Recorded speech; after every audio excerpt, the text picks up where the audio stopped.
Ykkösdokumentti nähdään illalla kello 21.15. Sitten Kreikkaan, missä nuoriso on alkanut mellakoida useissa kaupungeissa. Mellakointi alkoi myöhään eilen, kun poliisi ampui teini-ikäisen pojan nuorisokahakassa. Tuhansien nuorten mellakat ovat jatkuneet Ateenassa toista päivää. Kymmeniä ihmisiä on jo loukkaantunut. Keskustan korttelisto on kuin kaupunkisodan jäljiltä. Autoja, kauppoja, pankkeja on tuhoutunut täysin.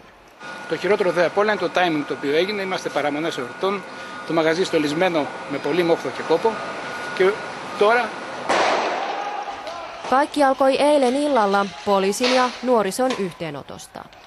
Tiettävästi noin 30 nuoren joukko kivitti poliisien partiointiautoa. Kahakassa poliisi ampui 15-vuotiaan pojan kuoliaaksi.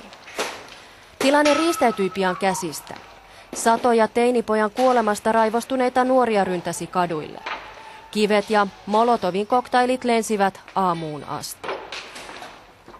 Mellakat levisivät myös Ateenan ulkopuolelle, kuten maan toiseksi suurimpaan kaupunkiin Tessalonikiin ja Kreetan Lomasaarelle.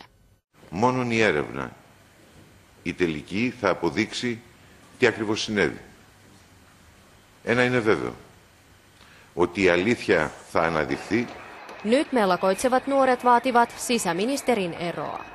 Oikeistohallitusta vastaan ovat tänä vuonna nousseet myös useat muut ryhmät. Laajoja mielenosoituksia ovat järjestäneet niin opiskelijat, ammattiliitot kuin siirtolaisetkin.